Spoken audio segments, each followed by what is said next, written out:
Hello, everybody. Welcome into Sports by GSMC Podcast Network. I'm your host, Jeremy Lapidus. Today, we have a big show for you. It's going to be a lot of coverage. It is Friday, so today we're going to do a little bit of a preview of the conference finals rounds for both the NBA and the NHL at the end of our shows, because I expect both of those to be set over the weekend. So we're going to do our best to go over those from what we know today. We're also going to go over some of the NHL and NBA games from yesterday. We're going to start in the NBA. The Nuggets absolutely get blown out. They get held to 70 points. We'll talk about that one first. And then we'll move into the NHL with two really competitive games, one series ending, the Rangers being the team that is the first one in the NHL to move on to the next round of the playoffs. But before we get into all of that, remember, if you would like to be an even bigger part of the show than you already are, all you need to do is go to gsmcpodcast.net. Leave a tip or donation with a message in it. That message will pop up on the bottom of the screen for you, me, and everybody else around the world to see. We appreciate anything you do give. We appreciate you taking time out of your day on a Friday to spend some time and watch some sports with me. But like I was saying, we have a lot to talk about today. We're going to get right into it, talking a little bit about the game 6 between the Wolves and the Nuggets. And we'll start here. Very simply, the Wolves blew them out. They held them to 70 points, which they held them to 80 points earlier in the season. Earlier in the series, which was the lowest of their season, 70 points obviously is now the new low. They've held them below 80 points twice now in 6 games. And we've talked about this Wolves defense ad nauseum. We've talked about how good this Wolves defense is, how good they've been throughout this entire series, and even when they're getting blown out. You go look back at Game 5. Even when Jokic is scoring 40 points, they're still playing good defense on him. Jokic is just, as he called himself, a freak of nature. Jokic is that special player. He is the dominant player of the era. He is the 2010s LeBron James that couldn't be stopped. He is the early 2000s, the Shaq of the late 90s, early 2000s that, or the Jordan of the 90s that couldn't be stopped. He is the guy of this era that no matter what you do, he is going to put up points on you. He is going to get whatever he wants, and this is nothing on the Wolves' defense. The Wolves' defense has been really good. Rudy Gobert has been playing really good defense on him. There's nobody else in the league that can play better defense on Nikola Jokic than Rudy Gobert. But having him out there, it still isn't enough. Anthony Edwards, in his post-game press conference, talks about how important Cat is to the team, and he really is. Karl Anthony Towns had a really good game. He had a really good game last night. He stayed out of foul trouble, and that's one of the bigger things. That's what he was talking about. They said if Karl Anthony Towns stays out of foul trouble, then we win games. Point blank. Period. That's what he said in more expletive terms. But he stayed out of foul trouble. He played really good. You talk about he wasn't like he didn't fill up the box score, but he did have a double-double. 10 points, 13 rebounds, 5 assists, and he only had 3 fouls. A huge addition, getting Mike Conley back here. Again, he didn't contribute too much offensively. Anthony Edwards is still that big offensive engine, and they got a lot of great contributions from all around. They had 5 players, it had 10 or more points. So it was a very evenly spread out kind of effort from everyone on the Timberwolves. But really the reason that they won this game is the atrocious shooting from the Denver Nuggets. The Denver Nuggets could not make a shot to save their lives. You talk about 30% from the field, 19% from 3. They took the same amount of shots, both the Timberwolves and the Nuggets did. But one of them made 45% of them, and the other team only made 30%. And that's where you see this 45-point disparity. 45 points. The Nuggets aren't a team that's going to shoot like this every single night. In fact, it's incredibly rare that they shoot like this. This might have been their worst shooting game of the entire season. It just is not a good look for a team like the Nuggets heading into Game 7 back in Denver. You know, they have the momentum taken away. They had just won three straight after going down 0-2, and now you start to be a little bit concerned if you are either of these teams, because we've seen both of these teams come out of nowhere after a big loss, a brutal loss, one that seemed like they were down and out of the series. There was the narrative: the Timberwolves are done. They're not going to win. After two games, the Nuggets are done. They might get swept. You know, we're talking about these series like they're over, and here we are, Game 7, do or die, the greatest game set, the greatest two words in sports, Game 7. The Timberwolves and the Nuggets. This has been a great series, like promised. It's been back and forth. Not all of these games have been close.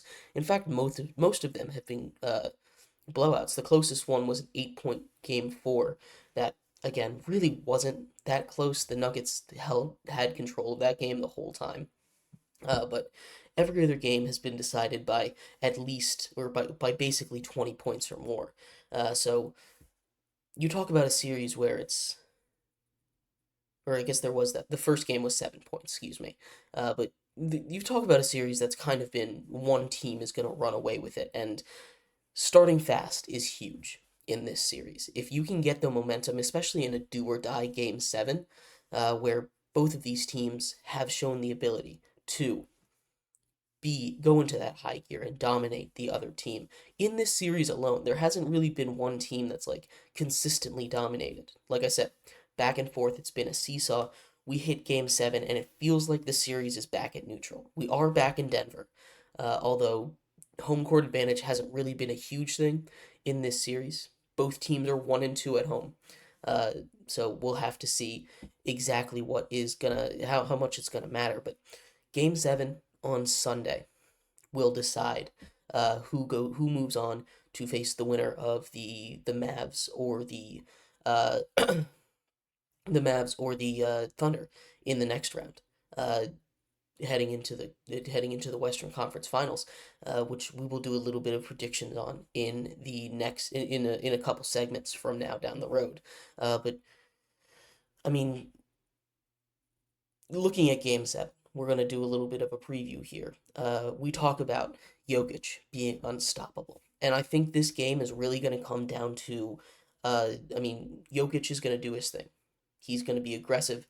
And when he's aggressive and he's making his shots, this was just not a good shooting night for anybody. Anybody on the Nuggets. You know, like I said, 30% from the field. It doesn't really matter. You're not going to get anything done.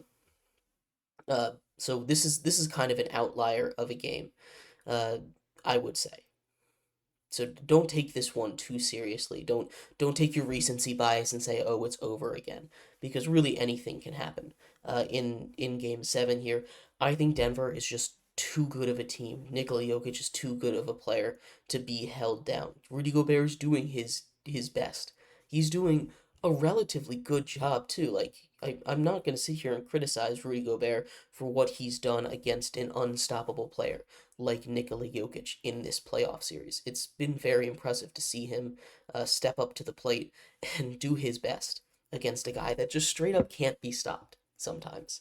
Uh, Anthony Edwards, very confident guy. He's going to be very good in this game as well. I think their scoring outputs, Anthony Edwards and Nikola Jokic, are kind of going to cancel each other out. I expect them to both go for at least 30. This is going to come down to the supporting cast.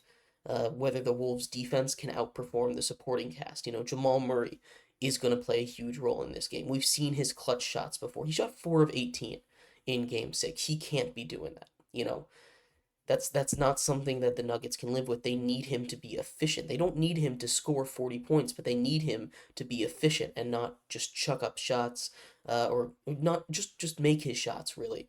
Aaron Gordon has been a huge part of their little win streak there, that 3-game win streak. He kind of had a little bit of a quieter night.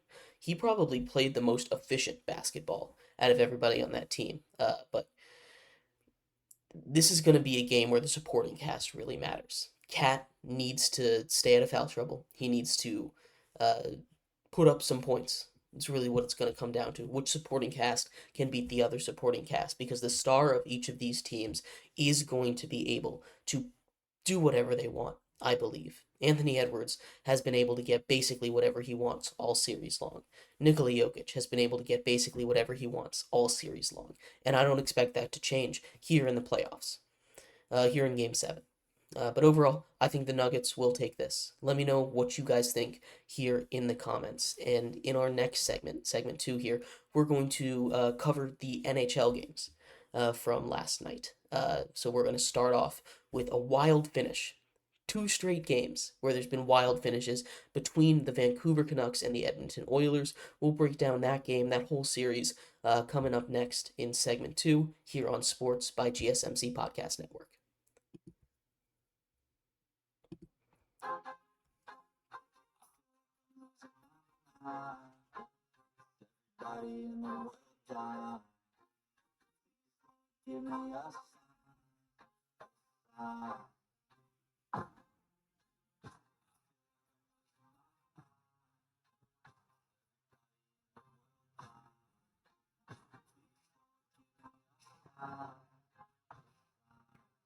I wanna be the greatest. Everybody on the face shit. I look around, I feel like everybody is the fakest. I make this every day and I'm impatient. Hoping one day I blow up in the basement. Statement. The top is so vacant. I don't need shit that I think is amazing. Waiting for my day when I'm playing sold and shows for 1,000 faces. Hey, keep my waiting to be put down.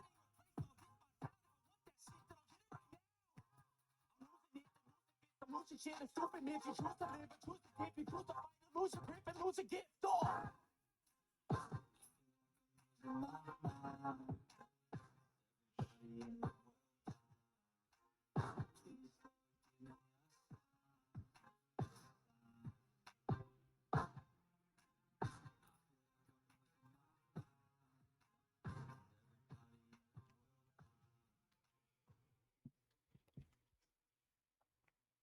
Welcome back to Sports by GSMC Podcast Network. I am your host, Jeremy Lapidus. If you are just tuning in, we just finished breaking down the blowout of a game between the Nuggets and the Timberwolves, heading to Game 6 after the Timberwolves win by 45 points, holding the Nuggets to their lowest scoring output of the entire season, 70 points. After they had previously done that, they beat their own record from earlier in this series of holding them to 80 points.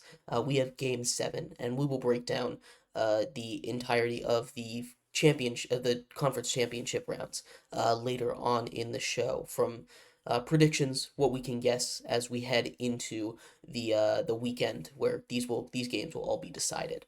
Um, but in this segment here, we're going to move into the world of hockey. Again, same thing with hockey. They are heading into conference championship rounds. So we're going to break down the 2 games from last night. They were both really good, really important games. And then we're going to head into conference championship talk. We're going to break down the Canucks Oilers game from last night, where a second straight wild finish leaves the Canucks up 3-2. But before we do that, remember, if you would like to be an even bigger part of the show than you already are, all you need to do is go to gsmcpodcast.net. Leave a tip or donation with a message in it. That message will pop up on the bottom of the screen for you, me, and everybody else around the world to see. If you do leave a donation, we appreciate it. You can control what we talk about here on the show. Uh, Appreciate you spending time out of your Friday to talk some sports with me and tune in. We appreciate all the support from all of you. But like I was saying, we're going to move into the world of hockey here, talk a little bit about a Game 5, a wild Game 5. The Vancouver Canucks take a 3-2 series lead over the Edmonton Oilers in the second straight game, where a goal with 30 seconds left decides it. If you remember, we didn't really cover it.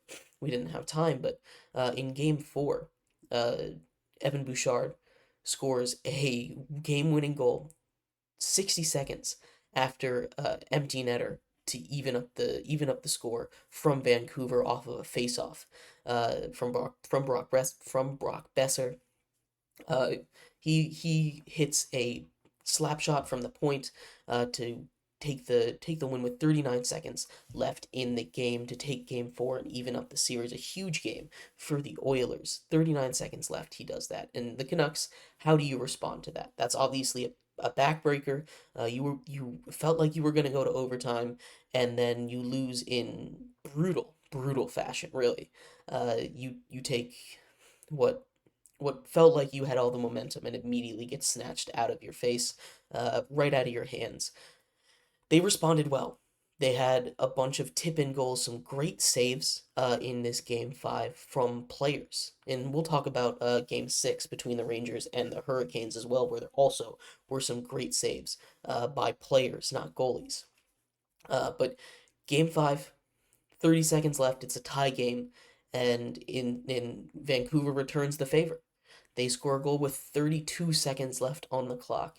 The eventual game winner from JT Miller off of a rebound from the skate that hit off the post, leaving him wide open with the net all to himself. He buries it, gives Vancouver a 3-2 series lead. 80% of the time, the team that wins game 5 wins the series. This puts Vancouver in a huge spot, and we'll break down this series a little more than we've been pretty broad so far. But overall, again, they're up. The Vancouver Canucks are up 3-2. This series has been a really interesting one. The main storyline here is the goalies for both of these teams. The Edmonton Oilers were riding Stuart Skinner. Stuart Skinner had been their number one goalie since basically January of this season, December. You can go a little further back. They went on that run with him where he was really good, where they almost set a record for most wins in a row in the NHL. Stuart Skinner has not been very good, and it's not all his fault. The Edmonton defense is awful. Straight up. The Edmonton defense is awful. It's not their strength. Their strength is the offense with Leon Draisaitl and Connor McDavid.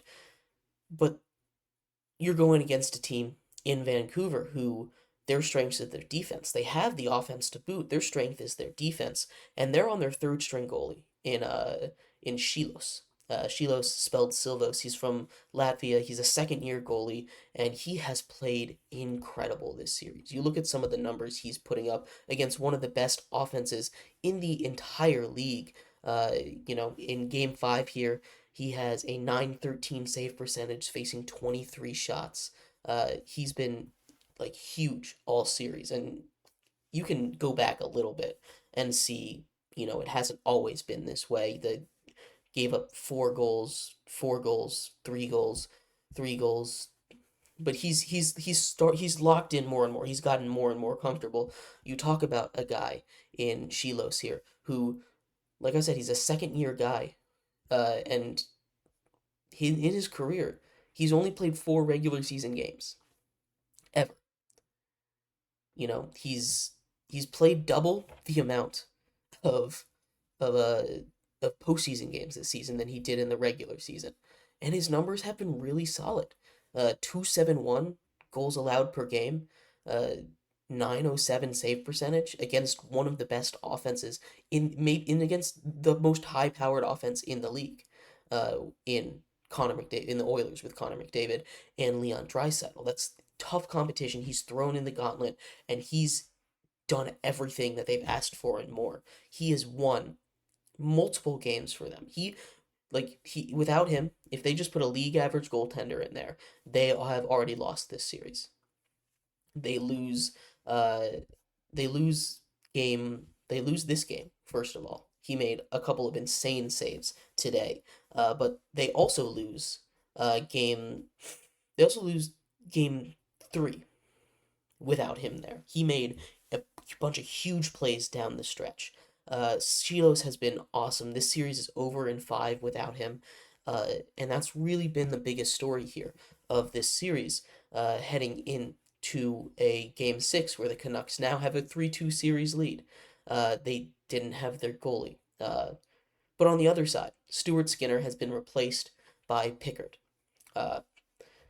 Pickard, who, again, he's not the greatest goalie. He's league average, but that's been the issue with the Oilers. It's not just Calvin Pickard. It's not just Stuart Skinner. It's the defense. This is his second postseason game now. Now he's 1-1. But he played in the regular season fine hockey. You look at his stats; it's almost identical to Shilos, but he's not playing that same kind of offense. 1-1 in postseason games. Again, the Oilers defense just does not do you any favors as a goalie. They really don't. They actually make your life a lot harder. They have probably the worst defense, definitely the worst defense remaining in the playoffs. One of the worst defenses in the league. They are here solely on the strength of their offense with Connor McDavid and Leon Draisaitl. I know I keep bringing that back up, but it is a point that needs to be hammered home. We don't want to go too hard on the goalies for the Edmonton Oilers because they're fine. They're putting up solid numbers for being in the situation that they're in. They are just being asked to do more than they're able to do. These guys aren't, you know, Patrick Waugh. These guys aren't vintage Marc-Andre Fleury. These guys aren't these Hall of Fame goalies. This isn't Carey Price out there. These are guys that will get the saves that they need to get, and they're not going to make those incredible saves all the time. They just can't do it. They can't be expected to make all those saves, and they're being put in these positions to have to make these saves. Now, they're doing a pretty solid job against a good Vancouver team. It's just not it's just not really in there. It's not in the cards for the goalies, for the Oilers to be super successful. And it kind of sucks for all the onus to be on them because that's just how it is in hockey. Again, goaltending, you get put the blame for the defense. The defense just kind of disappears and it all goes to the goaltender. But Game six, I expect the Canucks to win this series. It'll either be in 6 or 7 games. We will find out. Game six is on Saturday, and game seven is on Monday. So if seven happens, then we will break down that game seven on Monday when it does happen. But anyway, I expect the Canucks to be able to pull this series out. They've just been the better team, straight up. It's been huge how good Shilos has been for them. He has been their saving grace. He has been someone, even without Patrick Demko, even without Casey DeSmith, they've been really, really good, and they've been able to play their same game because they know they can rely on a guy in net to make the saves that they need to make, and he's made some incredible saves. So I want to give the flowers, all the flowers, to Shilos here. But in our next segment here, we're going to move on to the first elimination of this round. The Carolina Hurricanes looked like they were on pace to take down the President's Trophy Cup winning New York Rangers in what would have been the fifth reverse sweep of all time. But the Rangers are able to hold strong, have a great third period, come all the way back to beat the Carolina Hurricanes in 6 games. We'll talk about that series, and then we'll move into some NBA and NHL conference finals predictions. So stick around for that. We'll be right back on Sports by GSMC Podcast Network. Looking for your daily fix of sports talk without having to pay for it? GSMC Sports Network is available on YouTube. Just search GSMC Sports Network. Get your fix of daily sports talk shows on YouTube. Absolutely free. NFL, college football, NBA, MLB, MMA, UFC, fantasy football, and so much more. GSMC Sports Network has shows running all day long, with new sports shows starting every 2 hours. Just like on your favorite cable sports channel, except GSMC Sports Network is absolutely free. Just search GSMC Sports Network on YouTube to catch one of your new favorite shows, like the GSMC College Football Podcast, Chip Shot Football Podcast, Hoops and Heels Women's Sports Podcast, GSMC Basketball Podcast, and so many more. Check it out for yourself. GSMC Sports Network, now available on YouTube, absolutely free. Search GSMC Sports Network on YouTube right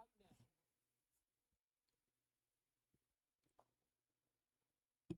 Welcome back to Sports by GSMC Podcast Network. I am your host, Jeremy Lapidus. If you are just tuning in, we just finished breaking down Game 5, a wild Game 5 finish between the Canucks and the Oilers. That sets up a 3-2 series leads for the Canucks as they head back to Edmonton for Game 6 on Saturday. We'll see if they are able to pull out that series there. If not, Game 7 is on Monday. But we are going to talk about here in this segment a series that ended in 6 games. The first hockey series that went final. This one between the Rangers, the President Trophy Cup winning Rangers, and the Carolina Hurricanes. It seemed like the President's Trophy Cup curse was rearing its ugly head once again, but the Rangers are able to stave it off, and we'll get into that in just a second. But before we do, remember that if you would like to be an even bigger part of the show than you already are, all you need to do is go to gsmcpodcast.net. Leave a tip or donation with a message in it. That message will pop up on the bottom of the screen for you, me, and everybody else around the world to see. We appreciate anything that you do give. We appreciate you taking time out of your Friday to sit down and and talk some sports with me. But like I was saying, we're going to move into some Rangers and Carolina Hurricanes talk. The Rangers move in they're the first team in the Stanley Cup playoffs to move to the conference finals. They will face the winner of the Bruins and the Florida Panthers series, a series that should wrap up soon. Uh, the Panthers look like the better team in that series. The Bruins are staying alive. They won a big game to stay alive in that series.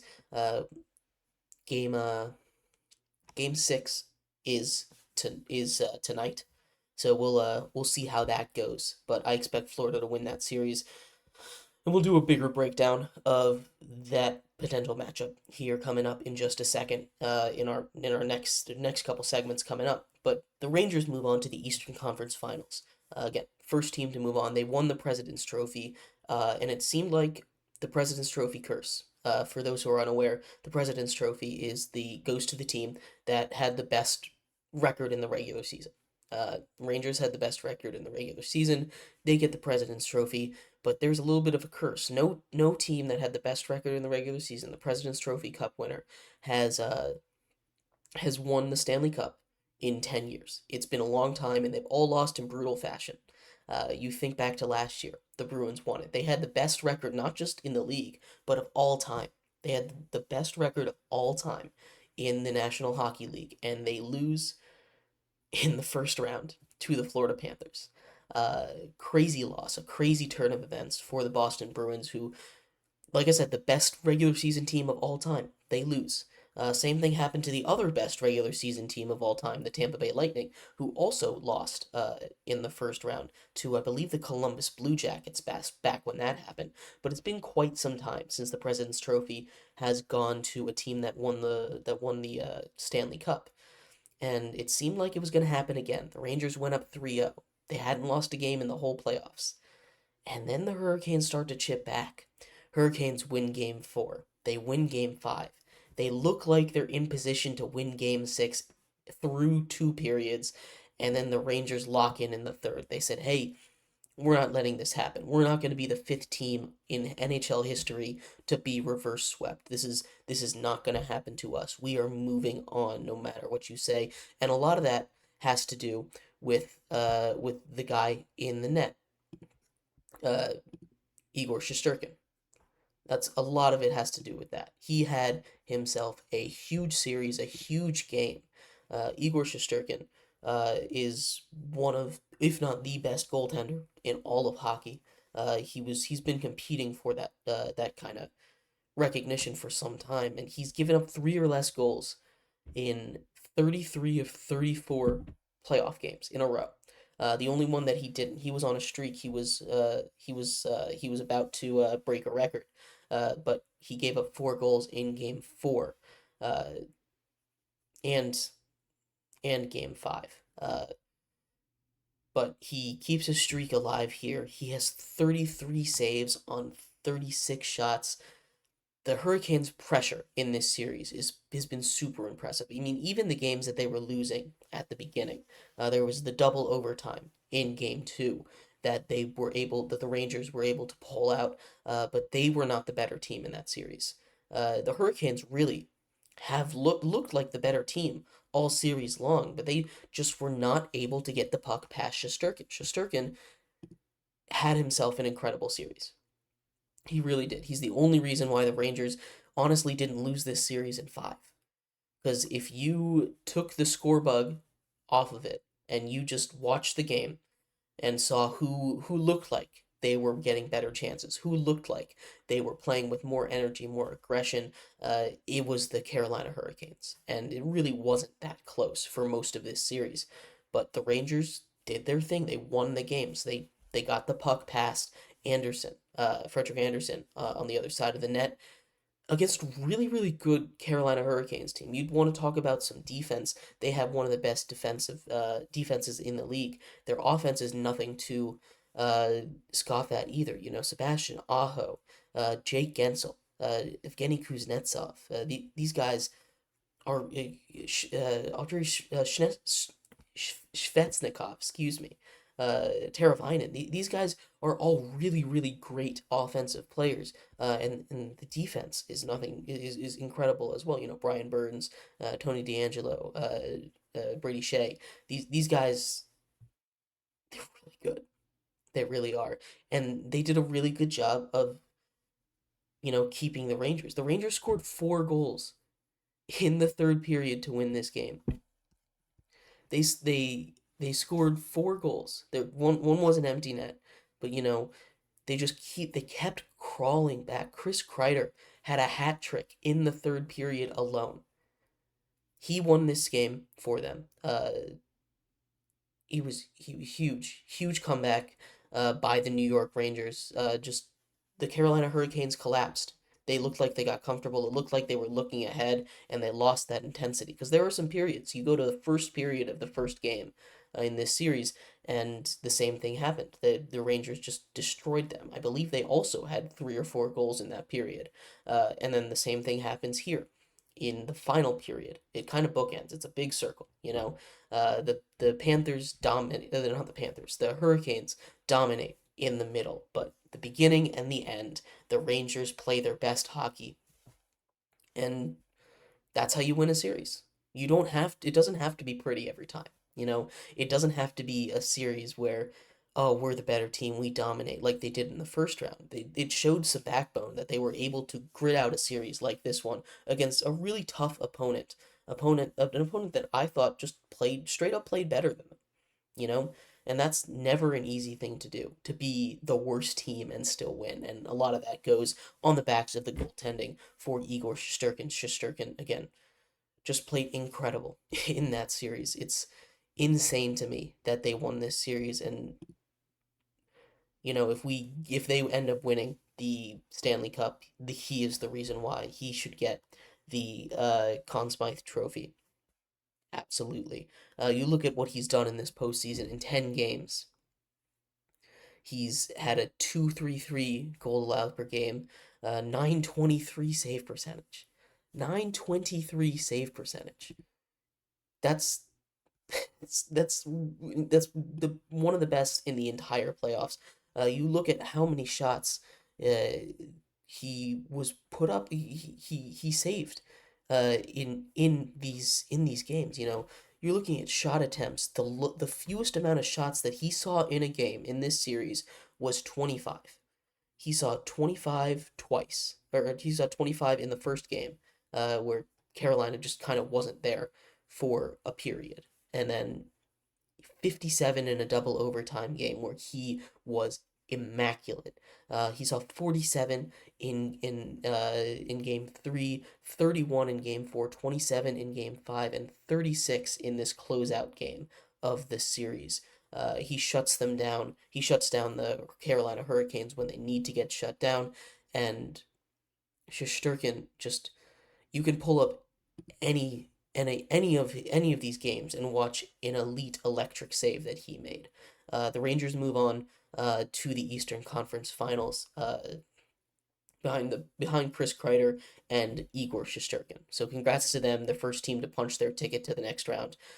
In our next segment coming up, actually, we're gonna do a little bit of a look ahead, do some predicting for the rest of these series in the NBA and in the NHL. There's a lot to take a look at. I believe we're going to start in the NBA, predicting the Western and Eastern Conference Finals, how they're going to go, and what teams are going to make it.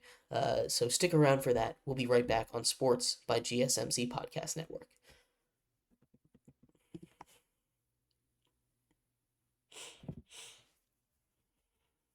For the best and latest podcasts available anywhere, go to the podcast app on your cell phone and type in GSMC to access free content-rich podcasts on health and wellness, book reviews, sports, entertainment, relationships, social media, movies, technology, finance, and even weird news. Subscribe and download the GSMC Podcast Network's family of shows, available everywhere podcasts are found.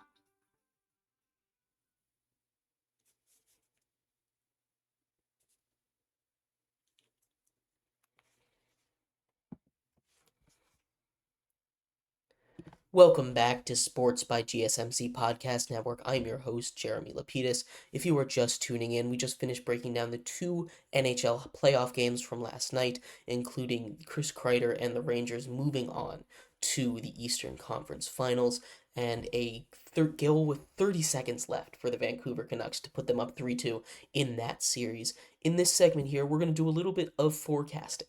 It is a Friday, so we're going to be off for a couple days, and a lot happens over the weekend. We're going to have lots of tickets punched to the conference finals, so we're going to do some conference finals predictions, talking about for both the NBA and the NHL, talking about the two upcoming series in both of those, doing a detailed breakdown and just some look aheads for the series that aren't over yet. I believe we're going to start in the NBA, but before we do, remember if you would like to be an even bigger part of the show than you already are, all you need to do is go to gsmcpodcast.net, the link on the screen right now. If you do leave a tip or donation, we appreciate anything you do give. Again, link on the screen right now is gsmcpodcast.net. You can control what we talk about here on the show. Your voice can be heard. We appreciate all of you for spending time on a beautiful Friday, talking some sports with me, and leaving a comment and interacting with me. Give me your thoughts on anything we're talking about today. I'd love to hear if you agree or disagree with me. But like I was saying, we are going to move into less recaps and more predictions. We're going to start in the NBA. NBA Conference Finals predictions. We know one team has punched its ticket, that being the team up there in Boston. The Boston Bruins punched their ticket 2 nights ago on Wednesday, beating the Cleveland Cavaliers in 5 games to move on to the Eastern Conference Finals. We did a little bit of a preview for the Nuggets and Wolves Game 7, but we're going to stay in the East for now. We're going to start off in the East, where the Boston Celtics will be taking on the winner of the Knicks and the Pacers. The Pacers and the Knicks series is heading into Game 6. The Knicks are up 3-2. Game 6, I believe, is going to be tonight. So we'll keep an eye out on that. I expect the Knicks to be able to win this series. The Pacers, while they put up a valiant fight, their stars disappear at time. Their shooting has been inconsistent, and their defense just is not enough to deal with Jalen Brunson. Jalen Brunson has been a megastar. He has been the star of the playoffs outside of maybe Anthony Edwards. He's going to set a record for scoring for the Knicks for a Knicks playoff run, most 40 points games by a Knicks player in a playoff run. He's one away from tying that, and he will get that done. I truly do believe it. The Knicks heading into a matchup with the Celtics, which actually we might see a New York Boston. There's a chance we see a New York Boston matchup in both the NHL and the NBA, which would be a lot of fun. We talked about it yesterday's show with TJ and Garrison, how New York Boston is always a fun playoff series. We don't get it too often, but it's fun to see these guys play each other in the playoffs, especially with high stakes like this one. But anyway, a 7 game series between the Celtics and the New York Knicks is what we're projecting here. It'd be an interesting series, right? Jalen Brunson is going to be able to steal some games, but this Celtics team is stacked. They kind of remind me of the Nuggets team before they got awoken by the Timberwolves after game 2 of that series. Uh, it's going to be a slow start for the Celtics. That's my prediction here. I believe they'll drop game 1, maybe even game 2, and that'll be a kick in the pants for them. That'll get them going, and they'll be able to come back. This is just a better team. Kristaps Porzingis is is most likely going to be back. We don't know the timetable on him. It's kind of a bigger deal than a lot of people think because they haven't played the toughest competition, but they're going to start to run into some tough competition here, and they don't want to rely on Luke Cornett and 80-year-old Al Horford.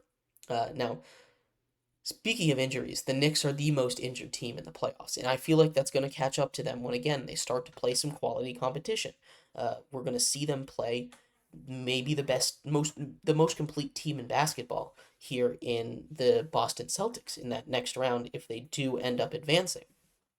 But you take a look at that team, and outside of Jalen Brunson, there's not really someone that you can rely on to go out. Dante DiVincenzo and Josh Hart have been really good for them. They really have been, but they're not going to be able to carry the load uh, on a bad Jalen Brunson night. And I don't expect too many bad Jalen Brunson nights, but I think the Celtics, their depth, their starting five is insane. They're just going to be too much for the Knicks to handle with how many injuries they have. A healthy Knicks team might be able to give them some fight, but I think the way it is, the Boston Celtics will take it in 6 games. Uh, over the New York Knicks. Madison Square Garden is a tough place to play in as an opponent, and that's something that I think will play to the Knicks' advantage. But I think the Celtics will move on to the uh, to the finals of the NBA, taking on the mystery Western Conference team that we're going to talk a little bit about here. Uh, Neither of these series are clinched. We did a little bit of a preview for the Nuggets and the Timberwolves back in segment number 1. I think the Nuggets will be able to pull it out just because they have the better player, Nikola Jokic, and that's nothing against Ant, but Nikola Jokic has proven that he can just do whatever he wants. So if he wants to win a game, he'll go win a game. They're not going to shoot like they did in Game 6 ever again. They're not going to shoot 30% from the field ever again. They're just too good of a team to fall into shooting woes like that consistently. So that's not something that we should take as a trend. I think that the Nuggets will be able to take Game 7 at home, and that leads to an interesting matchup because the Mavericks, the 5 seed, against the really young Thunder team, the Thunder team that just doesn't really seem to match up well with this Mavericks team. And it's not like the Mavericks have a super big presence on the inside, but it's that the Thunder have no inside presence at all. Chet is a great rim protector, but he's not big, he's not physical, he's not able to, out physical these Daniel Gafford down low. He's not able to out physical PJ Washington. PJ Washington, who has been huge for the Mavs, his outside shooting in a series that Luka Doncic has struggled after being really maybe his toughest challenge against Lou Dort. The most lockdown I've seen him now.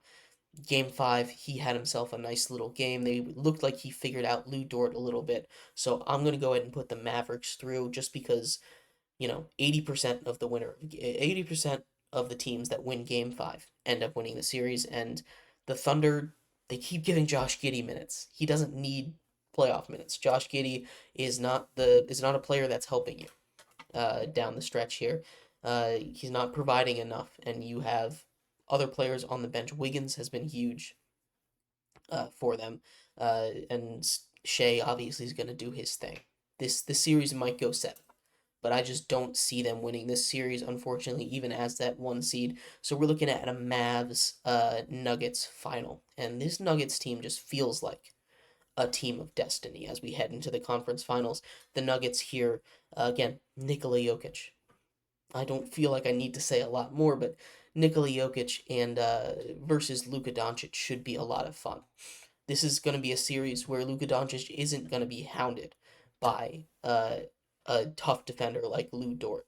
Lou Dort, who really is kind of underrated on his defense, and that should change after this series. He's getting more national media attention for his defense than ever before. But Nikola Jokic versus Luka Doncic is going to be an incredible battle. Both of these teams' offenses can keep up with each other, and Kyrie Irving versus Jamal Murray is a fun little matchup of number twos as well. Uh, I think just again, the Mavericks not having that inside presence is really going to hurt. Daniel Gafford as your starting center going up against Nikola Jokic, he's not going to be able to stop him. We talk about how Rudy Gobert is unable to stop him. What do you think is going to happen when Nikola Jokic is going up against Daniel Gafford? It's just not. It's kind of a nightmare matchup, and because of that, I think that the Nuggets are going to take this series. I don't want to say easily, and this is where I'm going to get myself into a little bit of trouble because I might be overrating this Nuggets team. They have shown some weakness. They have had those moments where they can't shoot. They have had those moments where they start slow and they just kind of sleepwalk through games. But they're here. They're heading to Game 7 in the Western Conference semifinals against the best defense in the league after not really playing until Game 3 of that series. So I'm taking the Nuggets in 5 in this one, setting up a Nuggets Celtics finals, which should be a lot of fun. If both of those teams are 100% healthy, uh, I think it'll go 7. And we'll break down. We're not going to predict 2 rounds into the future. That's just too much for me. I might be I'm going a little too far even predicting 3 out of 4 rounds, 3 out of 4 series that could go either way right now. So we're gonna chill on that a little bit. And right now, predictions are Nuggets in 5 over the Mavericks and Celtics in 6 over the Knicks, setting up the NBA championship. But heading in, we're gonna finish off our show here, segment 5. Doing the exact same thing we just did with the NBA, but for the NHL. They're in very similar positions, actually near identical positions. So we're going to break down the NHL playoffs and do some predictions for the NHL Conference Finals game. So stick around for that. We will be right back on Sports by GSMC Podcast Network.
Welcome back, everybody, to Sports by GSMC Podcast Network. I'm your host, Jeremy Lapidus. If you are just tuning in, we just did a little bit of a little too early preview of the NBA Conference Finals. We're going to do the exact same thing here in this segment, but with the NHL.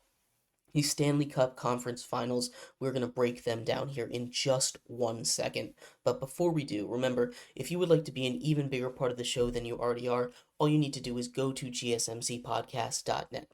Leave a tip or donation with a message in it. That message will pop up on the bottom of the screen for you, me, and everybody else around the world to see. We appreciate you spending time on a beautiful Friday afternoon with me, talking some sports. But yeah, if you have any thoughts on what I've had to say, go ahead and leave a comment. Leave a leave a comment on anything in the future as well when I clip this up. I'd love to hear your guys' thoughts on anything we talk about here today. But like I was saying, we're going to finish off our show here today talking a little bit about the NHL Conference Finals. Right now, Much like in the NBA, only one ticket has been punched, and that is from the New York Rangers, who punched their ticket tonight behind Chris Kreider. We talked a little bit about that in, I believe, segment 3 today. So if you want to go back and check that out, go ahead and do that. The winner of Boston and Florida will play the New York Rangers. It looks like Florida is going to win that series. They're up 3-2. Boston is doing everything they can to scratch and claw their way back in. They were down 3-1. They were up 1-0. They lost 3 straight games, and then they took game 5 to make it look like a closer series. Jeremy Swayman has kind of struggled a little bit for the Boston Bruins, and the Carolina Panthers, no, excuse me, the Florida Panthers. Getting my sports mixed up in my brain. I apologize for that. But the Florida Panthers have taken advantage of that. Their offense has been really, really good, uh, and they've kind of taken the wind out of the sails of the Boston Bruins. But heading into Game 6 here, which should be tonight, I believe uh, they should take this series. Whether it's in 6 or 7 games, this is the Florida Panthers series. They're not going to lose 3 straight games to a Boston Bruins team that's injured, already has a lack of center depth, and now is hurt even more than they were heading into the series. This is still a great Boston team. It is, but this Florida team coming off of a cup run has shown no signs of slowing down. They're going to go into a tough matchup against red hot goaltender Igor Shestirkin. And if there's one thing that you can count on in the sport of hockey, it's a red hot goaltender. And right now, both Sergei Bobrovsky and Igor Shestirkin are red hot goaltenders, which is my favorite brand of hockey to watch, let me tell you. When those goaltenders are making insane saves and no one can get a puck past them, and they're just making you're watching these games and you're saying, I cannot believe they did this, because it's an incredibly hard position to play, goaltender in hockey. But Igor Shestirkin versus Sergei Bobrovsky should be a lot of fun. That series is going to come down to the goaltenders. Both of those teams have really good offenses. Both of them have really good defenses. The New York defense is a little better than the Panthers defense, and the Panthers offense is a little better than the New York offense. So they kind of balance out, but the goaltenders are kind of even. Sergei Bobrovsky has been there, done that. Igor Shestirkin hasn't been there. I mean, he uh, has been to the Eastern Conference Finals before, but he hasn't been able to make the Stanley Cup. So this is going to be a battle of goaltenders. It should be a lot of fun. Whichever team is more disciplined. And discipline is huge. You go back to the Carolina New York series. The discipline is what's really stuck out to me. The Rangers, while they're not super disciplined, uh, they were able to stay out of the box more than the Carolina Hurricanes were. So they got it done, and that's really all that matters. That's those power play goals. Power play goals. Their power play has been huge. Their special teams has been huge. They've scored a lot on the shorthanded, but the winner of this potential Florida Panthers New York Rangers series is probably gonna be the one that stays out of penalty trouble. I am going to pick the Rangers here. President's Trophy. It's been a relatively chalky kind of playoff, so we're gonna keep that up. Igor Shestirkin has been the hottest goalie, and I never bet against a hot goalie. I think this goes 7 games. I'm taking the Rangers in 7 over the Florida Panthers. On the other side of the bracket here, we have two series that have not been decided yet. We'll start with the Vancouver Canucks and Edmonton Oilers. Again, we did a breakdown of that last game. I think Vancouver, with Shilos and Edmonton's lack of defense and goaltending, should take this series, going up against Dallas team that is just incredibly deep. Uh, versus Colorado. Colorado is doing their best. They really are. But without Valnichuskin, uh, it's tough. They had a comeback victory, and they've only had comeback victories. And I think Dallas is just a better team. Their depth, their defense, their offense. Their depth, their defense, and their goaltending is much better. Alexander Georgiev is not the kind of goaltender that you can win a cup with, which is a shame because if they had a if they had a Stanley Cup caliber goaltender, excuse me, the Colorado Avalanche would probably win the Stanley Cup with the way that their offense is clicking right now. But unfortunately, they don't. So I have Dallas taking this series as well over the weekend, setting up a Dallas Vancouver Western Conference Finals. These two teams are very similar. Both of these teams are incredibly deep. Both of these teams have hot goaltender. Both of these teams have really good offense. Dallas might be the most well-rounded team I have ever seen. I think this series goes 7. But Jake Ottinger is one of my favorite goalies, and he is going to continue to be a huge presence in net for the Dallas Stars, along with Wyatt Johnson, Jason Robinson, Rupe Hintz, all these young stars on offense, combining with the old stars, Jamie Benn, uh, Joe Pavelski. Uh, it's a nice balance between young and old on this Dallas Stars team. Uh, I'm taking them in 7. This should be a really fun series, though. That one I am a lot more unsure about. That sets up a super fun uh, Stanley Cup final between the New York Rangers and the Dallas Stars. And if that ends up happening, we will do a bigger prediction of it when these series are actually set. So on Monday, probably, we will do a more in depth breakdown of these series because this is all speculation still. Anything could happen. But this is what I expect to happen here over the weekend. But anyway, thank you everybody so much for tuning in to today's episode of Sports by GSMC Podcast Network. I hope you have a wonderful weekend. I hope you watch all the sports, keep up with all the news, and come back on Monday telling me exactly what I should talk about. But anyway, you guys have a great rest of your day, and I will see you same time, same place on Monday. Bye bye.